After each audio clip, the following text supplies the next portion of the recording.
we're going to be spending, like I made mention, we're going to be spending the next hour here on a little bit of PowerShell being used in the hacking world. And I thought I'd better at least let you know who you're dealing with here. My name is Dwayne Anderson, one of the security consultant and instructors with Mile 2. Look, I'm supposed to be an expert, but I always struggle to say that because there's always somebody better than me. You don't have to go that far. I have been in the industry for quite a while, and I do travel the globe.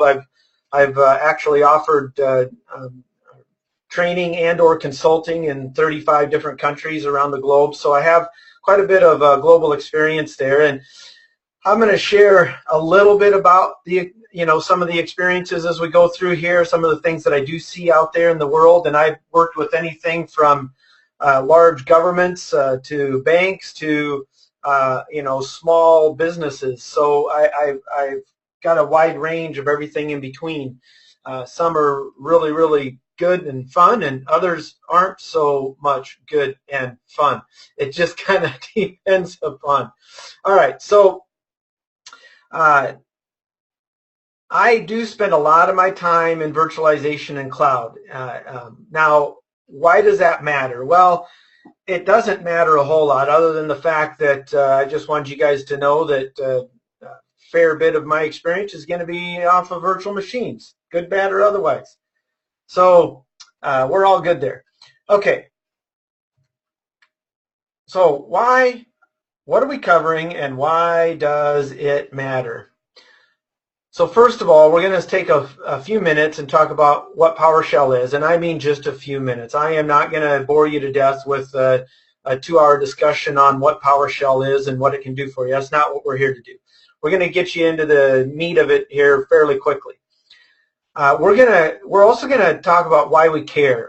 Why is this a big deal today, and what's actually happening out there in the industry from a not so good point and from a good point. I will tell you guys that I am a big believer in utilizing PowerShell in companies, especially when it comes to proper auditing. Talk about an easy way for continuous auditing to take effect. And I'll probably talk about that here towards the end when we talk about or discuss a little bit of prevention here. We're going to make sure that you guys know what you need to do to make it work and how to go about utilizing it. And then we're going to walk through the different parts of pen testing and what we can actually do here and what, so what we can do here and what we can't do here. There's good and bad with this, and we'll walk through some of that. I'll show you how we've utilized it, how others have utilized it, and it does go way beyond. The intent of this webinar is to get you guys started. So we're not going to be going into scripts that are 175,000 lines long, which they could be, but it's not likely. We're going to be going through some of the basics so that you understand what we're doing and why we're doing it, and that'll get you a really, really good start. And we're going to finish up talking about prevention, which is awesome, some of the things that have been added into the latest version of this. All right, so what is PowerShell? I love this statement here. Good friend of mine out of the UK, Tom Howarth, is a big PowerShell guy, Power CLI guy, and he coined the term, as far as I know, get PowerShell, get life. I will state that those that utilize PowerShell are often utilizing it in such a way that they lower the amount of time that it takes for them to actually perform and do work, which is, let's just say that's pretty cool, right? I have seen time and time again organizations that actually implement this and implement it right. You can have time to go golfing, you can have time to go fishing, well, whatever your hobby is, rather than spending 24/7 at the shop. Although you could also just fill your time with other things as well, right? So let's not go there. So get PowerShell, get life. It is a very common tool today and becoming even more common. And it's simply a task automation and configuration management framework. That's it. It's going to automate tasks and automate configuration. It allows us to do everything from changing settings, adding users, adding machines, changing configurations on systems, in Active Directory, whatever the heck you're dealing with. I utilize Power CLI all the time when configuring VMware virtualization, VMware vSphere. I love that tool. It really saves me a ton of time. I use scripts for many of those components. So this goes way beyond just a Microsoft product. There are a lot of other tools, and it's interesting to take note that this was made open source and cross-platform just last year. So we're going to continue to see this expand, good and bad, right? Continue to see this expand, both good and bad. Okay, so why do we care? I could have went to a lot of different reports. I just decided to grab the Unified Threat Report from Carbon Black. There's a lot of good organizations out there. Carbon Black is one of many. And they had seen in last year, 2016, 38% of the incidents reported by their partners had utilized PowerShell. That is fairly significant. This is not 5%, 10%. We're talking 38% of the reported incidents, so who knows about the unreported, had made use of PowerShell. Very interesting. So during those investigations, 68% of the companies responding partners encountered PowerShell. Almost a third reported getting no security alerts before the investigation of incidents related to scripting language. Yes, that's a typo. I like to point out my typos. That's supposed to say language. It's all good. So the cool thing here, right? No security alerts. Well, why is that? Well, we think about PowerShell, right? PowerShell is an authorized API, an authorized service, an authorized process that works with many of these different operating systems. And if an organization is utilizing them, any user on the system can make use of PowerShell in whatever manner is allowed by the organization or the firm. We'll talk about some of the good and bad related to that. So it's not likely you're going to get very many security alerts unless you have a high level of security related to the use of PowerShell, which is not common. Very few people even know some of the new capabilities with PowerShell version 5. So we're getting there, right? We're getting there, but no security alerts, very common. And we're going to walk through just a basic scenario. I'm going to talk about where and what and all that kind of good stuff. So the majority of attacks, 87%, were related to click fraud. Fake antivirus programs and ransomware, but social engineering techniques are still the favorite language. 87% click fraud, social engineering. Geez, you've never heard that before, have you? Nope, something new today, right? I'm just kidding. So again, common items related to these attacks. And so once we get on a system, regardless of the user's privileges, if PowerShell is being used in the environment, the user will be able to utilize it. So keep that in mind, okay? All right, so how do we make it work? First of all, PowerShell is already part of the Windows OS. We're going to be spending our time here. I've got an entire hacking environment set up in our totally awesome cyber range. Okay, I think it's totally awesome. It's a fun place to go to be able to hack and be safe. All of these systems are isolated. They do have internet access, but they're isolated. The only place they go is to the outside world and back in. And then they can, of course, pick on each other all they want. Now, we're going to be spending our time. I've got a Windows 10 VM that we're going to be utilizing. Windows 10 has PowerShell built into it, right? And then I'm actually, to the dismay of one of my colleagues, I'm actually going to be doing a bunch of enumeration information gathering out of this Active Directory that we have set up for most of our classes. Now that's just what we're going to be doing, and then we're going to make use of Kali Linux towards the end if we have time. If not, I'll just walk through exactly what I'm doing. We'll see how the time goes, because I talk a lot. All right, so I'm going to show you guys. We're going to be making use of Windows PowerShell, you know, I'm going to just click here and just type PowerShell. Now, Windows 10, Windows 8.1 comes with Windows PowerShell, both the 32-bit and the 64-bit, and PowerShell ISE.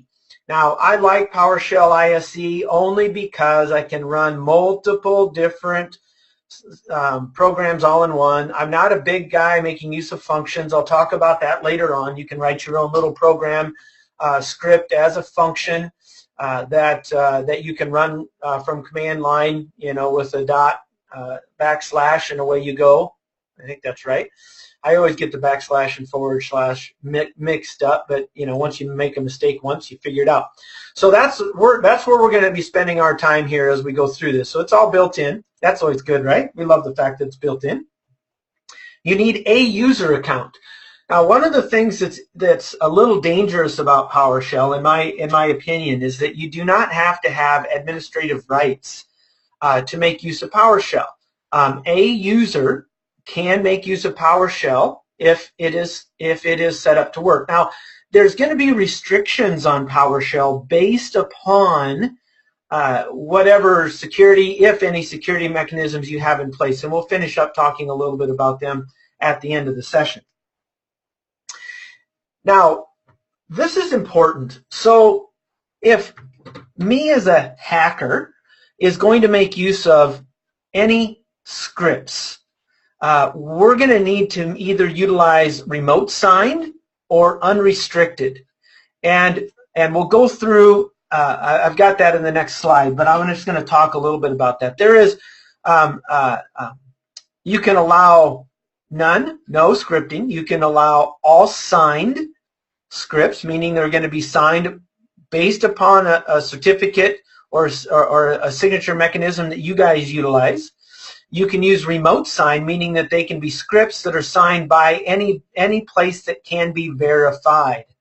Now, that's also dangerous if the systems have internet access, because I can sign my own scripts and have them be validated and verified by my own CA. So as a hacker, that's not a big deal. But I most commonly see companies that are utilizing PowerShell. They utilize the unrestricted scripts, and it's real simple. Individuals that love and use PowerShell are constantly improving the scripts, are constantly changing the scripts, adding new ones. It is a real pain in the backside to go through the signing process on every single little change you make inside of a script. So I don't see it limited very often. I see it unrestricted more often than not. Now, I will tell you that in the banking industry, most banks, not all, but most banks do have them signed, especially when we're getting into specific areas. They will require them to be signed, or on specific systems. Now, the thing is that some people might say, well, we're not going to allow unsigned scripts to run or unrestricted scripts to run against particular systems. So we're going to reduce that. And that is a benefit. That will help some, but that is not the common. That is not the norm because of the difficulty or the time it takes. It's not that it's really hard. It just takes time to go through that signature process. Now, an administrator does have to set that up. You have to have administrative rights in order to set it up for a remote signed or unrestricted, and that's normally done. We, as a hacker, we wouldn't have to worry about that anyways. That's already done and set up and part of the entire process or system. So it's all good. They would also need to add the remote server administration tools. Now, That is only true if we want to make use of some of the items that I am going to demonstrate today. There are pre-built modules already installed, but many of them take administrative rights to run. What I am demoing for you guys today does not take administrative rights in order to get the information. We're actually going to be querying an Active Directory for a ton of different information to see what we can find within the environment. So you do have to add the remote server administration tools, which is quick and easy to download, and there's a quick link for you to go and grab that. And like I said, we are recording this, so we will make this available for you guys after and sometime later this week after we get everything set. So how do you use it? It's built into Windows, so I think it's fairly easy. You'll first be, so we're talking about us setting up a demo environment. If you're already hacking into some places, that's a different story. Okay, maybe I shouldn't use hacking, right? Because that would be illegal. Everything that we're doing today, you do have to have authorized rights to do so. Some of the first components are fine because it would be, if you're an admin, you're not doing anything illegal in these first components that we're going to walk through. Now, when we start putting a reverse shell on or something of that nature, well, that's a different story. So you log in as an admin, or you fire up PowerShell with administrative rights, and then you just simply type set execution policy unrestricted. Now, I've already done that. Not going to go through that again, but that's all you need to do. And that is fairly easy, simple, and, well, common, all right? Fairly common. Then we download and install the RSAT, and it's a simple download. You double-click on it, installs. Now we're ready to go, and we can move on. Now, normally these items are installed on a bunch of different systems out here. Now, I will also tell you that this scenario assumes one of two things. You have either social engineered your way onto a box already, and we'll walk through some of those components later on, or you have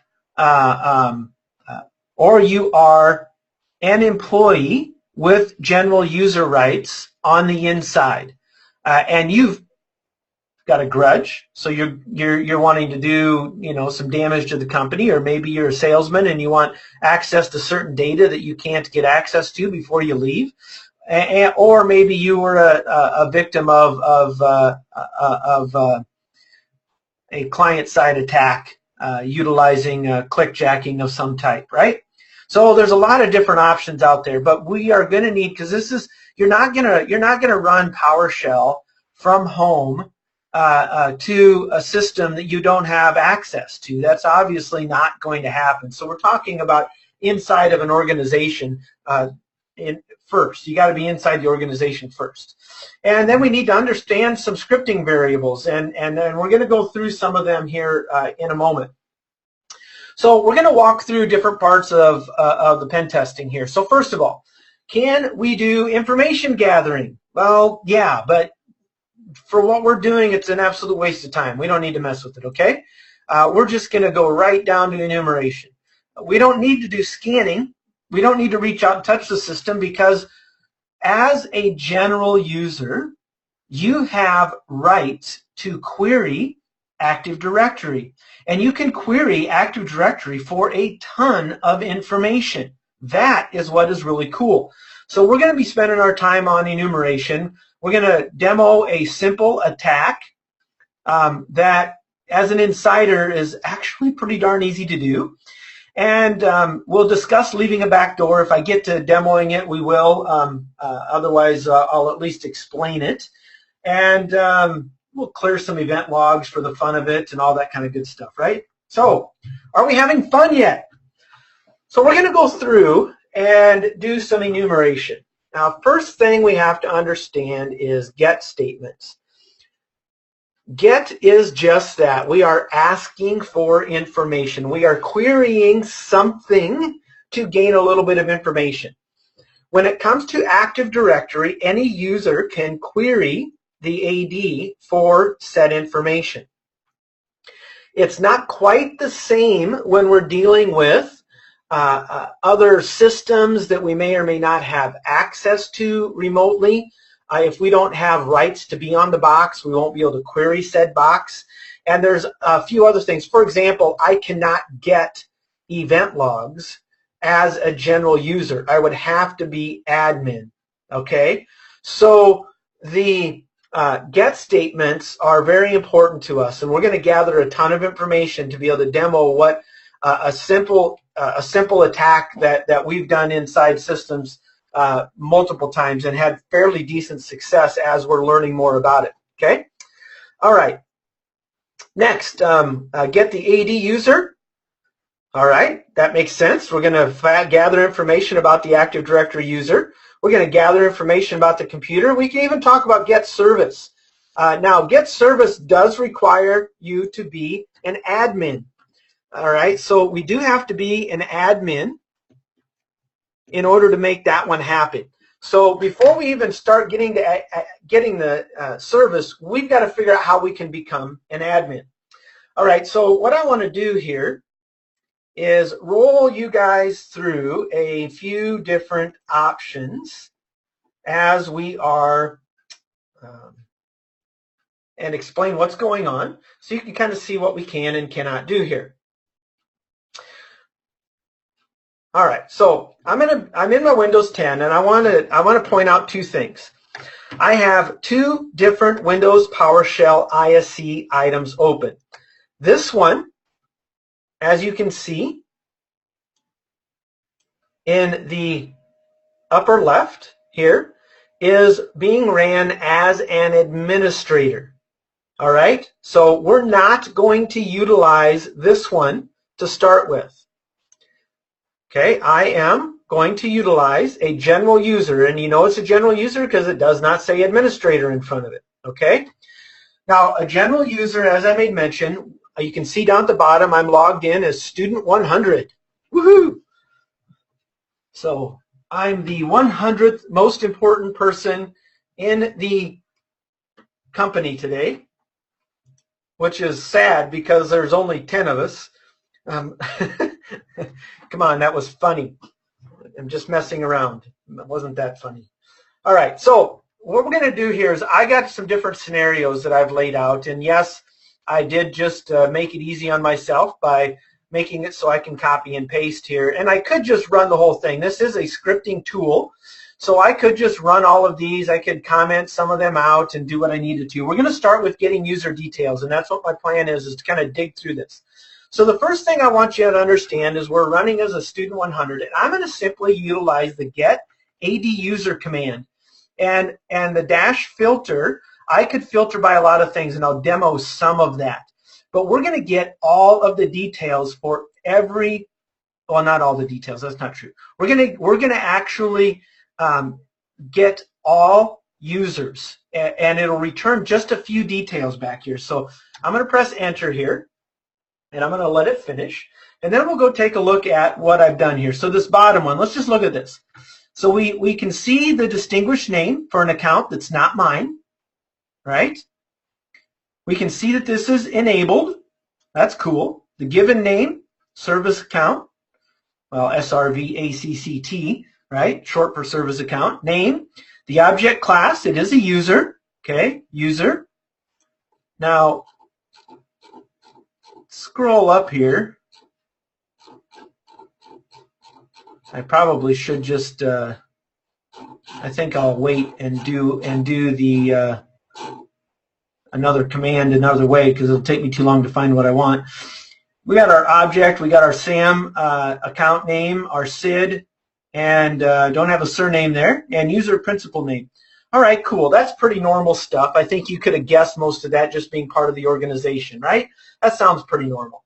Well, let's take a look at more of the properties. Okay.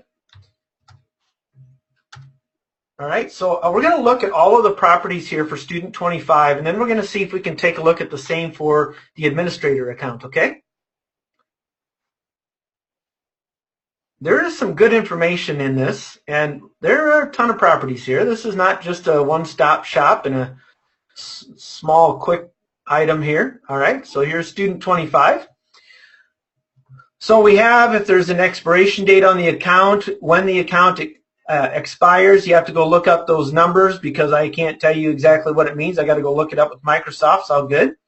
The account lockout time, there isn't one right now. Account not delegated.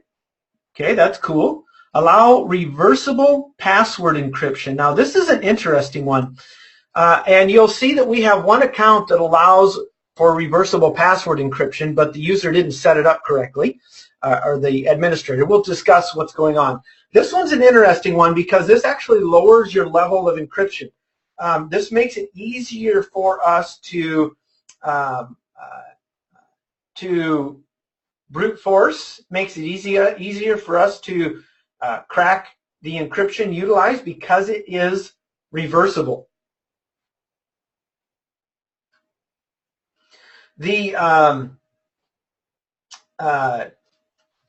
So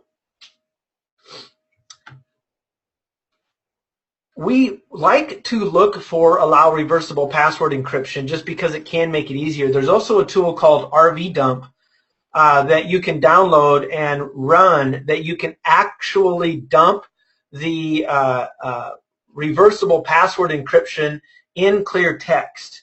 It's an interesting tool. It's not. I'm not going to tell you it's the easiest thing to work, but it is kind of interesting. All right. So, what else do I want to talk about here? There's a couple of other items. If you have a bad password, bad login count, it'll record those here. Notice here that the user cannot change the password. Well, that's good news for us, right? We don't have to worry about that happening in the future.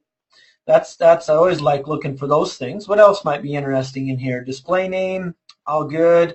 Does not require pre-authorization. Well, that's bad. They do require pre-authorization. That'd be kind of nice to know if there was an account that did not require pre-authorization.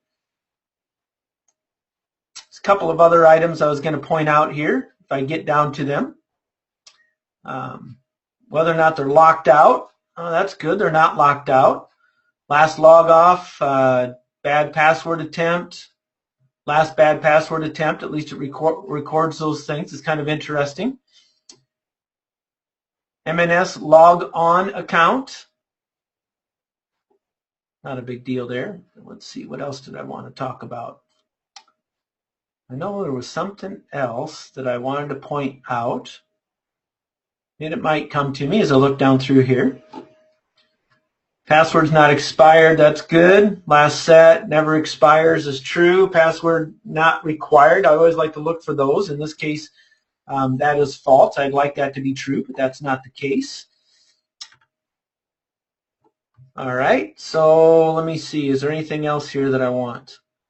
Just kind of looking down through these, you can see there's a lot of information here.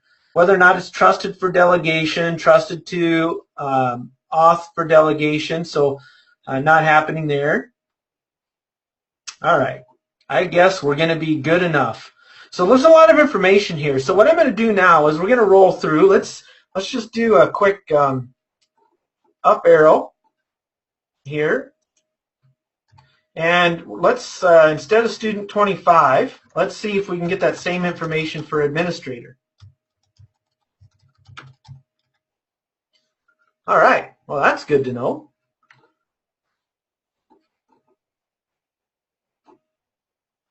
User certificate, well, that might be useful.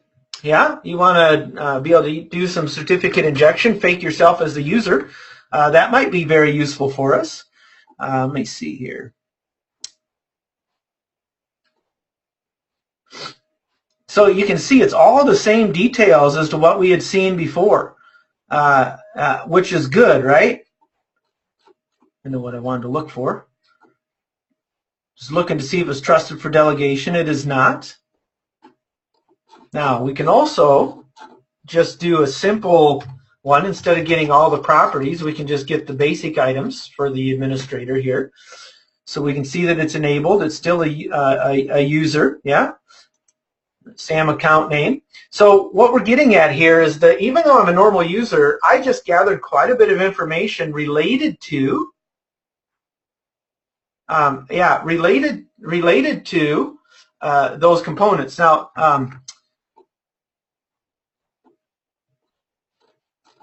yeah, that's a good example as well. One of the individuals made mention, which is good, that with the member of, we can see how much power that user actually has, what different groups they're in. That's a good one to be looking at as well. I completely forgot about that, so I appreciate that.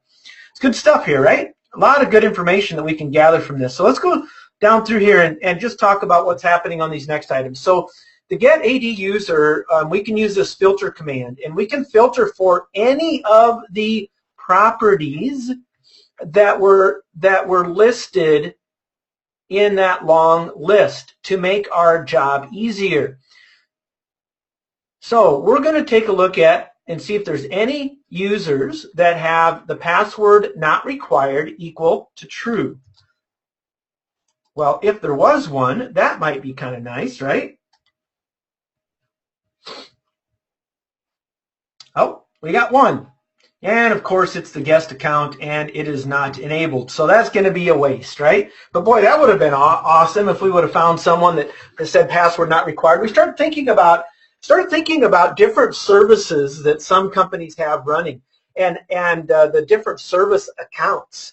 There are organizations that have service accounts that do not require a password due to the particular application that they have running. Usually they're a little older in nature, but it is the case and could possibly be the case. So we do want to look for that, and look how hard it was for me as a normal user to go find that particular system. And of course we don't know what they're a member of, what kind of power they have. Of course we can see that one here, but you start thinking through the enumeration process here. We've got a lot of items here. Now we can also do just the opposite here.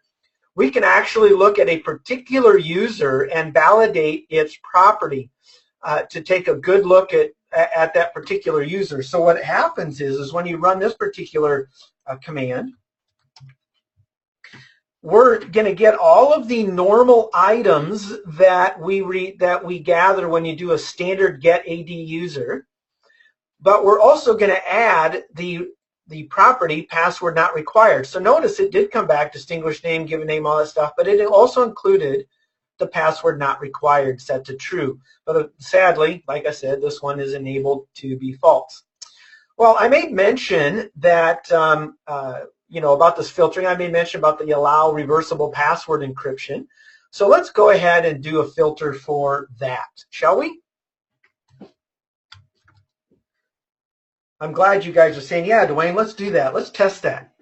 All right, so here you go. We just did a allow reversible password encryption, and there was one user, that service account, that has that actually set to true.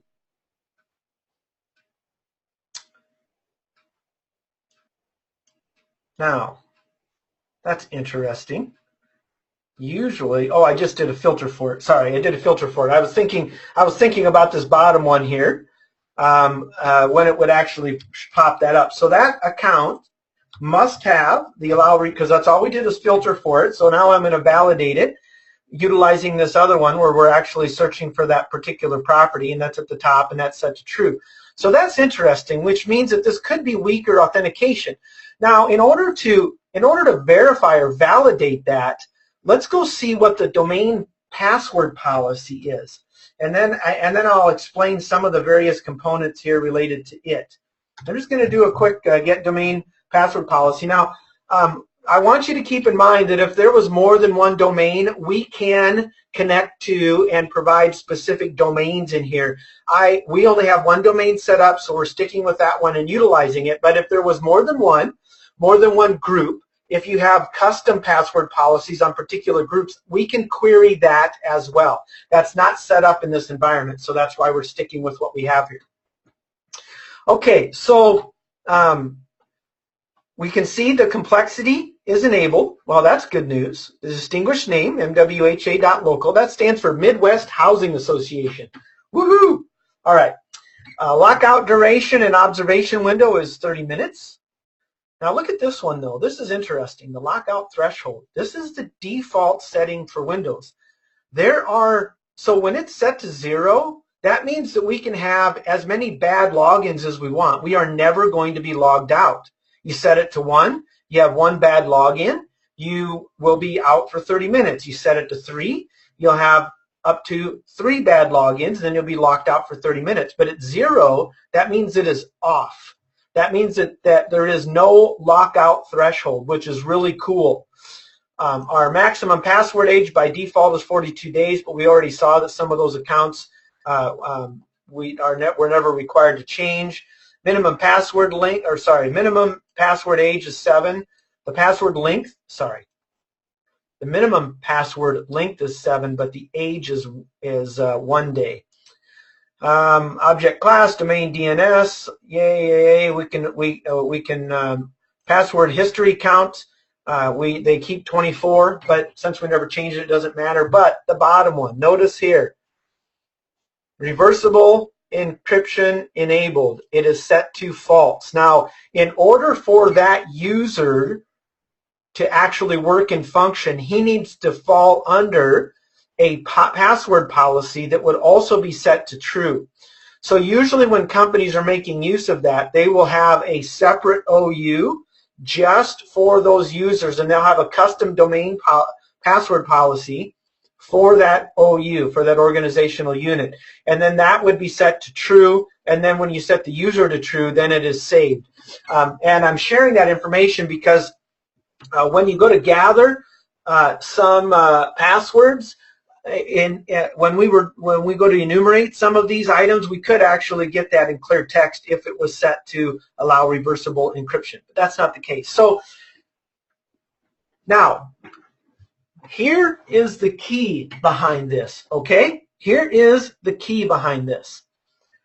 The reason that I think this is so dangerous is when we know the lockout threshold. This is important. Okay, lockout threshold and lockout time. I want you to stop for a minute and we're going to walk through. I'm going to go to get some OS details. I'm going to walk through doing some dictionary attacks. But I want you to keep in mind, even if you had this set to 3, I am going to try 2 passwords and I'm going to put a wait in my script and I'm going to wait for 30 minutes. I'm going to try 2 more passwords. I'm going to wait for 30 minutes. I'm going to try 2 more. You see what I'm getting at? Regardless of what this is set at, we can run a script for a long time and try to guess the password. We know the password, minimum password length, and if we have any idea about the organization and its people, the bigger the company, the more likely you're going to find some passwords. Right? Just use the top 100 passwords. You will find somebody utilizing them. I can almost guarantee it. We do every time. So it's just kind of an interesting thought process behind what is happening out there and what can be done. So we're just going to walk through some of that. All right. So we've talked about getting the user details. Let's go take a look at the operating system. Now, in the operating system, they have get AD computer. And yes, we are communicating with the AD because some of the items that we would want to do specifically to a system does require administrative rights. So we're not going to go there. So let's take a look at get AD computer with our filter asterisk, just like we had done before. So there's a ton of computers in here. We'll just look at this bottom one because it's easy.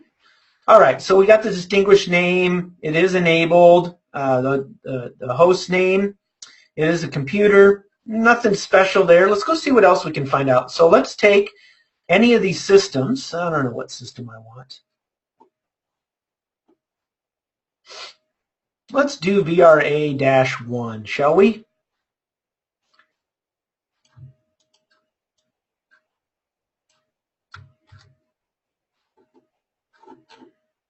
And as long as I type right, we'll be good, right? Let's come over here and let's VRA-1. Remember, this is Windows, so it is not case sensitive. If we were working in Linux, it would be. So let's see what we find. So here's VRA1, and this is all the information that is actually in the Active Directory. All right, so I'll scroll down here. There's a couple of things talking about enumeration yeah. All right, so cannot change password. Oh, that's good. We can change our password, our common name. Here's our, I can never say it. Anyways, that name. I don't know why I struggle to say that. Sometimes I can get it spit out and other times I can't. It's all good. Our distinguished name. It's all good. Well, look at this. We got an IP address. Hey, that's cool. So here's our IPv4 address. If we were making use of IPv6, that would be listed there as well. Obviously, we're not. Last login. Cool. Lockout, login, object category. So here is our operating system. So this is a SLES operating system. This happens to be VRA1. This happens to actually be a vCloud or a vRealize implementation. They're running on a SLES OS. The service pack is unknown. The operating system version is 11, so that's good to know. Primary group ID. Lots of good information here, don't you agree? We've got quite a bit of information. Now, let's just talk about hacking systems here and what we're going to want to look for. So this next item, I'm going to go ahead and first paste it in here, and then we'll talk through this. So we're going to gather every VM, we're going to gather every property, and then we're going to list this in a format. So that's a pipe command. We're going to pipe it to a format table, and we're pulling out the name, operating system service pack, and operating system version, and that is what we're going to take a look at. Scroll over here, and we're going to tell it to wrap and auto space, so that we actually get to see everything. Because if you don't put the -auto in there, it'll cut it off at, I don't remember how many bytes it is, it'll cut it off and you won't be able to read everything. So we want to be able to read everything. So let's see what we can gather here. How hard is our information gathering today? Woohoo! All right, so there you go. We'll scroll up so you can see what it looks like from the top. Did I wake you guys up? Well, hopefully. Well, you better not be sleeping on me. All right, so, and as you can see, this is fun and time-consuming. We got a whole lot of systems here. So we've got our name, we've got our operating system. If the operating system service pack is listed, so this tells me that somebody, I'll blame myself on this one, has not updated our Active Directory since the original install. That's probably not a good thing. We don't have any service packs there. Operating system version 6.3 9600. Now that is really good information. Wouldn't you agree? Now if I'm working as an insider, gathering this information is fairly easy to give to someone that's more skilled. Or they'll, okay, now that I know what you guys have in there, here's what you need to do to crack into it to gather that information. Right? So you can roll down through here and see a ton of good information. MWHA, MPT. Oh, that was a interesting one. So we got a couple of multi-point server 2012 premium. That's kind of cool. Windows 7 Enterprise. A couple of SLES. There's some unknowns. So they couldn't, the ESXi hosts don't register the proper information. But that's interesting because it does say likewise open 6.2. Now that is interesting. So because I'm a virtualization guy, I know that that means that this is version 6 update 2 that's installed on that particular ESXi host. So that's kind of cool. So even though it doesn't tell me, I just did some enumeration there, and I could go gather more information if I needed to. So you scroll down through and see all this. Now that's kind of cool. Now let's just say that you and I are going to say, well, we want to actually go right in and look at the 2012 servers.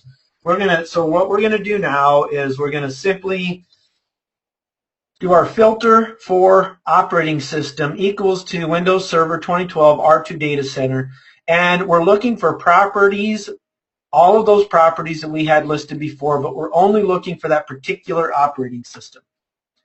So there we go. Here's all those systems that have that unique operating system. Well, you know what? That's not quite enough because I need IP addresses.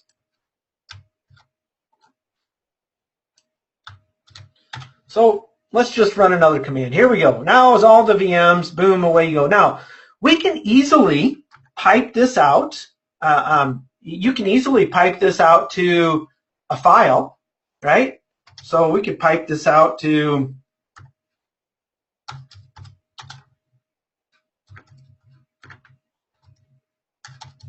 systems.txt.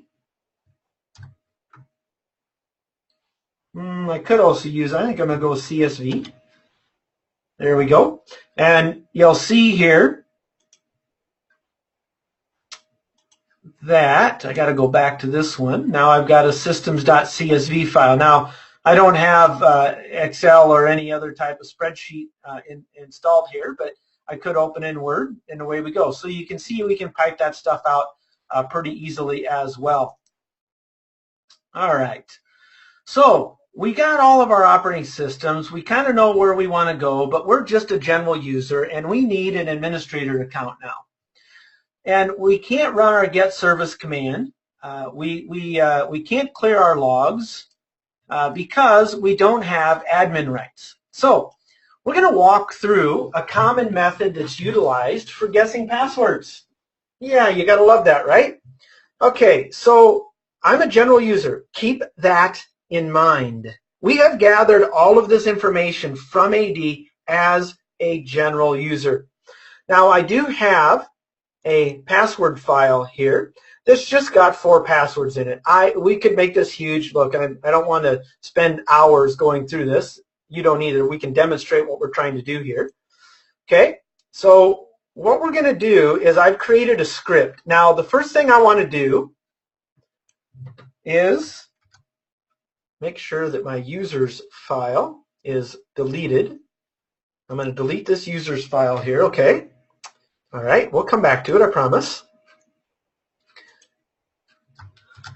We're going to get the AD user, just like we had done before, -filter, asterisk, and we're going to select the name, and that's it. And we're going to pipe that into a user's text file. Now, I could do all this together, but I'll explain why I'm doing that here. Part of the reasons why I'm doing that is because I didn't want to write a script that would remove the first 3 lines. I don't want to see the errors related to this. So I'm going to delete those. And now I have just the usernames and the entire list of those usernames that are in our AD. So we'll save that. Away we go. Okay. Now we're going to come back here to our script. So I am defining the domain because we did already gather that information. So this first part is defining the domain. And next we're going to do a simple for each statement. So when you do need to at least get somewhat familiar with PowerShell. I am by no means some crazy expert. I go to others to help with this. I will tell you that if I can figure this stuff out, you can figure it out. It is not that hard to do. And what's happening is it's going to read the users.txt file. So the /users.txt. Now, I did not have to put a folder in it because I am already in the users student 100 directory. And in that directory contains my users text file, right?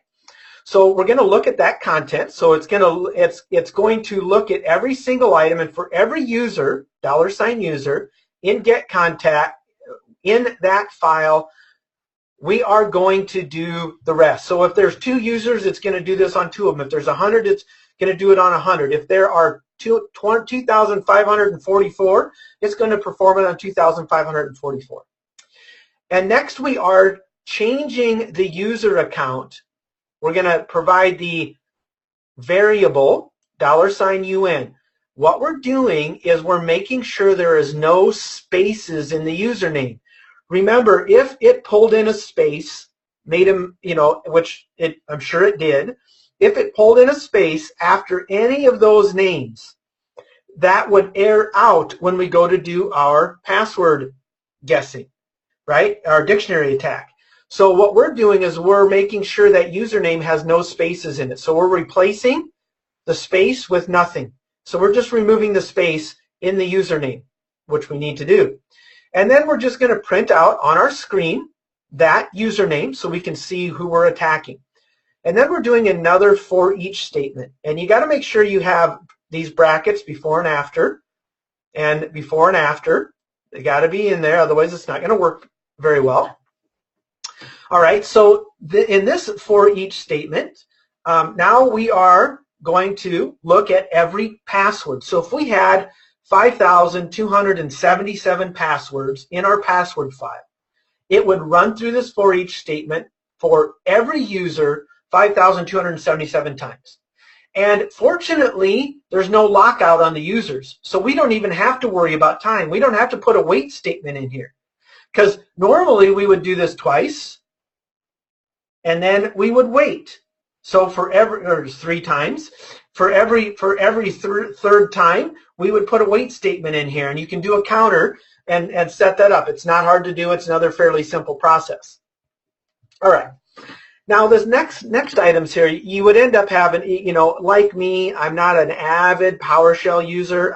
I had to go look these items up in order to, when we first started doing this, I didn't know what any of this stuff was. I had to go look it up.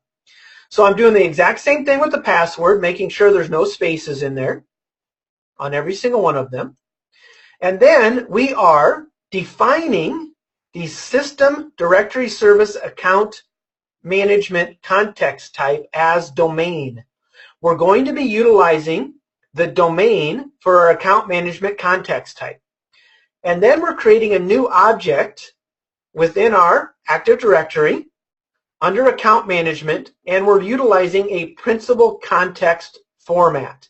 Now, I'm not going to sit here and try to tell you all of the details, what's actually happening here. In the end, we're attempting to create a new object within our AD. Now, we're not going to actually finalize the creation of that, because before we actually finish the creation of the principal context, we're validating the passwords, but then we never actually create the new object. However, this is going to have a ton of logging if set up correctly. So I'm going to show you a secondary method utilizing some executables that are built into PowerShell that do not log near as many details and are easier to bypass loggers. All right, so hide yourself. And so now we're going to utilize, so we're creating a new object, based upon $CT, so it's domain context type account management. And we're defining the domain, which is the MWHA. We have to have that as well. And then if and only if this equals true, so you're going to run the $PC, yada, yada, yada, and which is going to be either a true or false. So the username and password is either going to be valid or it's not. And what I've done is I've created a simple if statement. If it's true, tell me it's true. Otherwise, don't do anything. That's all that I'm doing here, all right? So you got all that, right? Let's see what happens. And of course, we know what we're doing because we have it in our account, but just to show you here.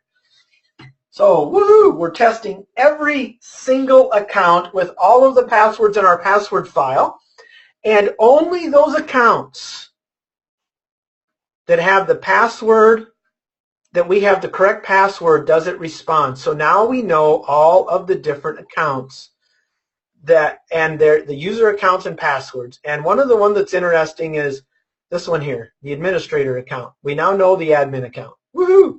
Yes, this is a it's a pen testing environment, so of course it's an easy password. All I'm getting at is that if you know your people well enough, you can build a good dictionary file. There's a lot of good dictionary files out there. When you run this in an environment, it is very likely you're going to find some account passwords. Not all. Of course, you're not going to find all. You'll find some. The larger the environment, the more passwords you'll find. It's really interesting how positive this can work. And I just did all of this as a normal user. Now, isn't that cool? Woohoo! Now, and if you're not logging or monitoring everything that's going on within PowerShell, monitoring for that, you're not going to even know this is happening. All right, now another script for guessing passwords is utilizing the DS query, a domain services query executable that is built into PowerShell, built into the operating system, comes with the RSAT commands. And this is a slightly different way of gathering the information from Active Directory.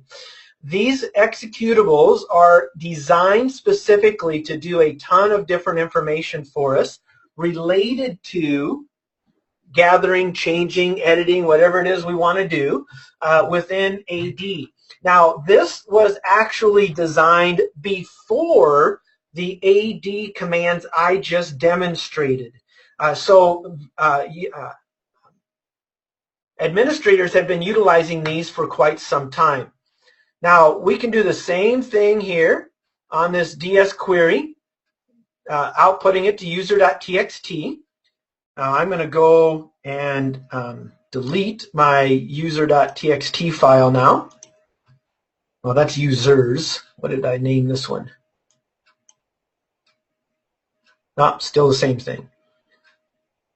So just going to delete that so I don't have any issues. All right, and then again, another for each statement, and we're getting that content. So the exact same thing we did before, except now we're actually going to be utilizing the ds-get command. The ds-get command is slightly different. So when, let's just do a, let's do a quick ds-get, and we'll just use user, administrator. Okay. Because, now why did that just fail? I was just going to try to do a simple, oh, wait a minute.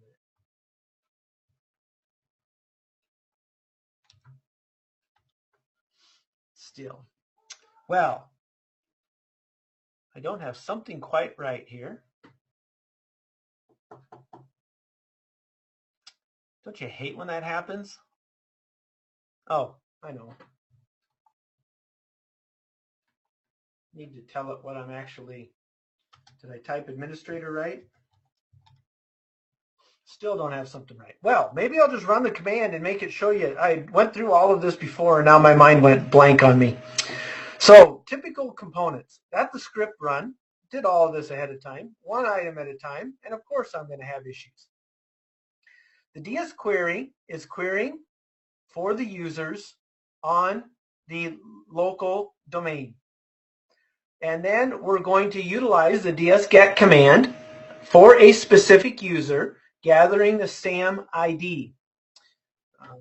I know what I'm doing. So DS query,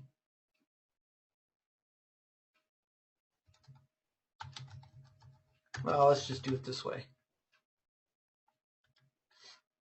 So here is the, with the DS query, the command, that you're going to get all of these lengthy FQDNs. So this is what I've done wrong. I forgot about that.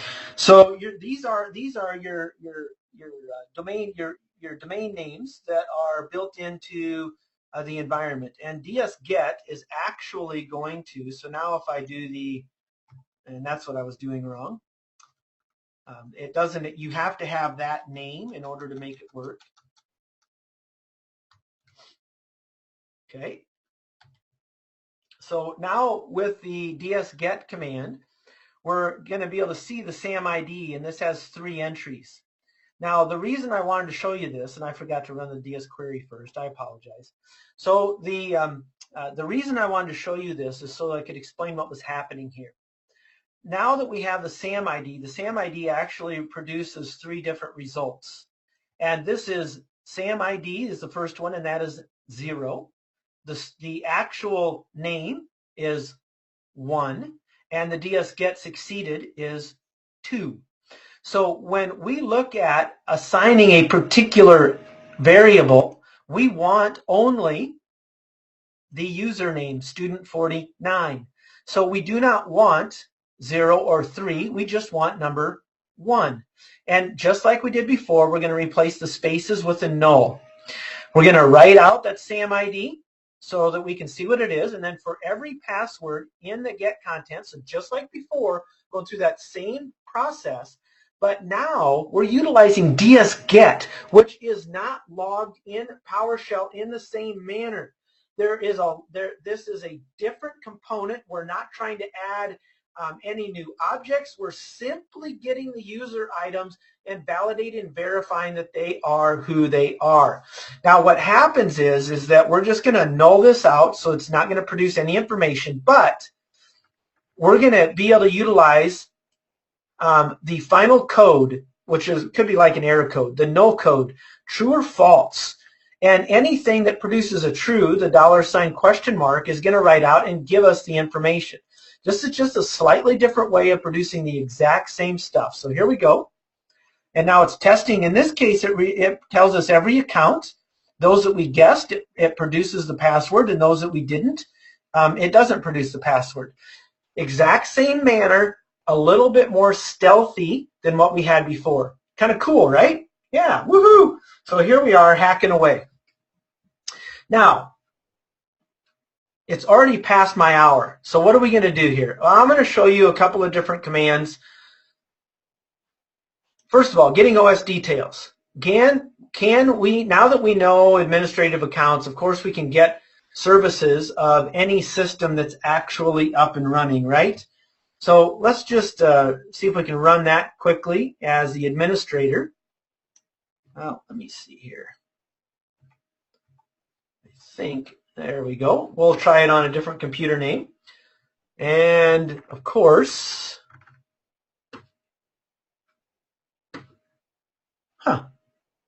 well, that's interesting. That computer might not. I just ran this. Not kidding. I just ran this a few hours ago to gather those services as administrators. So that's interesting that we don't have that information.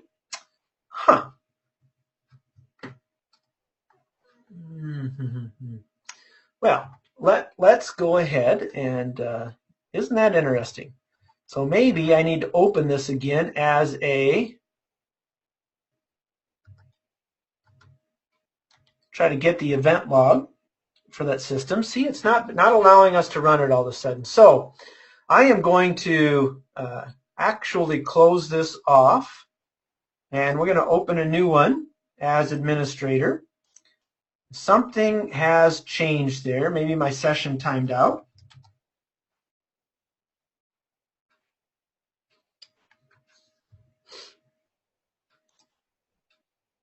So we'll go ahead and do that, because remember, we do know the administrative username and password.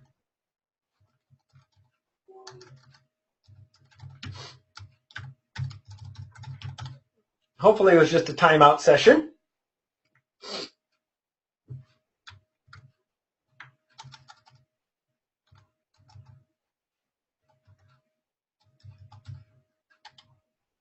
There we go. It was just a timeout issue.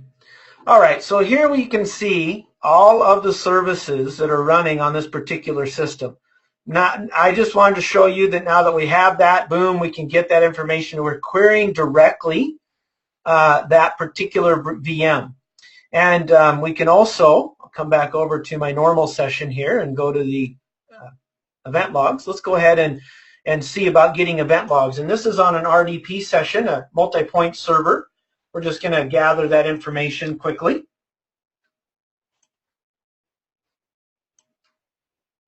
All right. And we're looking at the newest 10.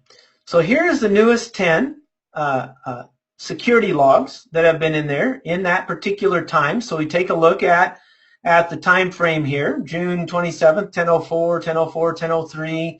So we've got that understanding. Now we're going to actually pull back and grab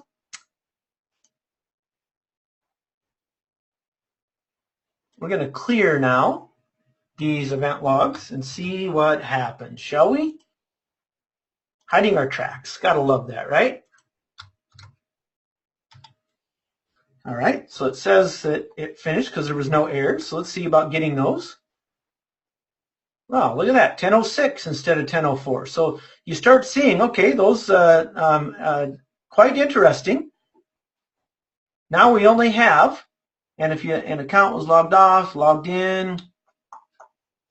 So we can see that things have changed a little bit here, and the only logs on there are the latest, newest logs related to what we had just performed here. So, and we could go back and mess around with that. All I'm saying is that this allows us to do it because we're administrators. We had to get to an administrative session. Now, I don't have time to show you everything here, but I do want to walk through setting up a persistent backdoor.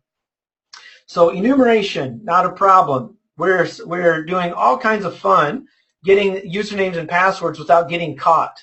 Now, leaving a backdoor, built into Kali is a little known set of tools called PowerSploit. And what PowerSploit allows us to do, now we do have to have access to a system. And here's what I want you guys to be thinking about. So when we find user accounts associated with particular systems that have RDP enabled on them, now we can RDP to that system. Usually that's a concern. We RDP to that system, and now once on that system, we can set up a permanent or persistent backdoor via PowerShell.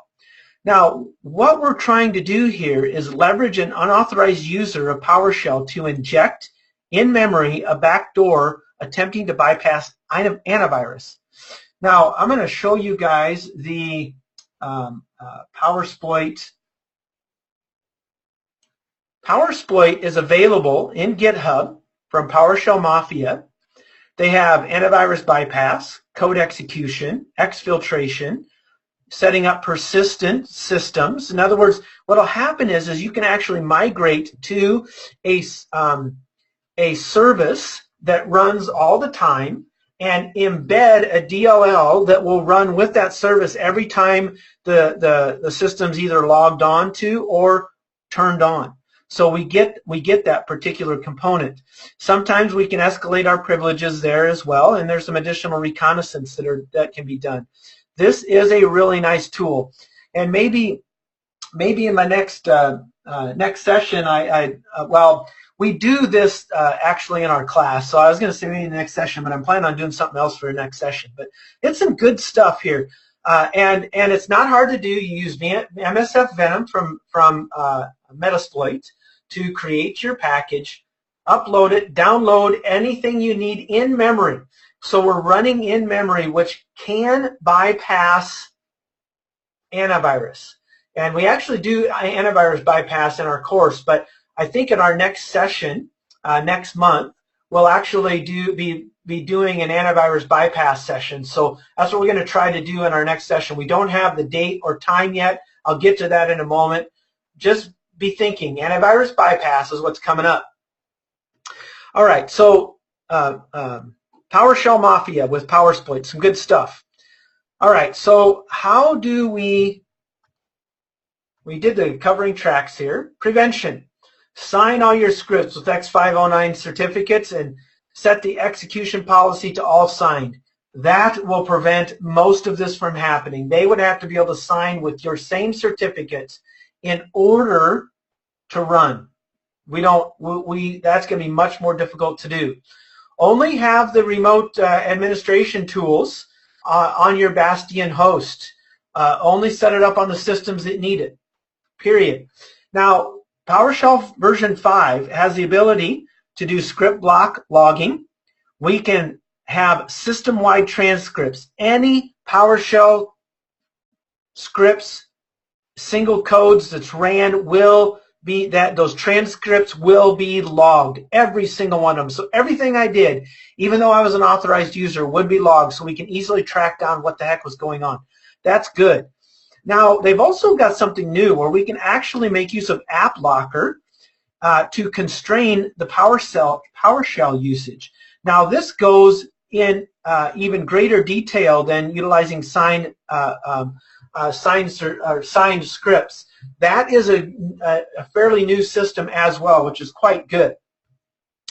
So here you go. Those of you that stayed on to the bitter end. Our next webinar, we're gonna be doing antivirus bypass. Be on the lookout because we do not have a date yet for that, but be on the lookout. So antivirus bypass, probably utilizing Metasploit, and maybe I might even throw in here PowerSploit for that as well.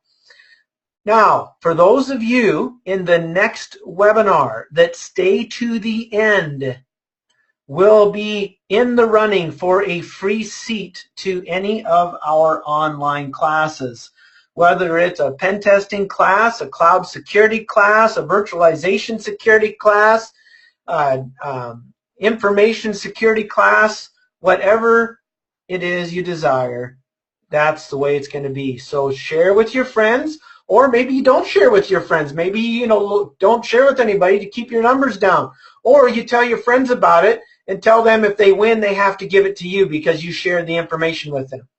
All right, so we do have some upcoming CPTE classes as well. Lots of good information out here. And for those of you that might be interested, you can go to the Mile2 website for our pen testing engineer outline. Lots of good information here, what we do, what we don't do. Our public schedule, so these are the classes you'd be in the running for, online classes you'd be in the running for if you attend that next webinar. And so you just go to mile2.com/schedule and away you go here. And be on the lookout, the mile2.com/schedule/events. This is where you will find out about our next webinar. We will post that probably with sometime in the next week related to when the next webinar is going to be, and that's going to be on bypassing antivirus. So be aware of that. That's where you go to view that, mile2.com/schedule/events. And if you're already on our email list, you'll receive that information as well. Remember, in the hands-on classes, we endeavor to spend a lot of time with hands-on. You can't get good with penetration testing with security without doing the hands-on. I just went and showed you all of these little links here. So there they are for you guys. I want to say thank you for your time today. I appreciated it. This is recorded, so everything that we've done will be available via our website and or YouTube at a later time so that you can go through, practice, spend time, get good at enumeration with PowerShell as a general user. See how many of your, if you're an administrator, see how many passwords you can guess with this particular system.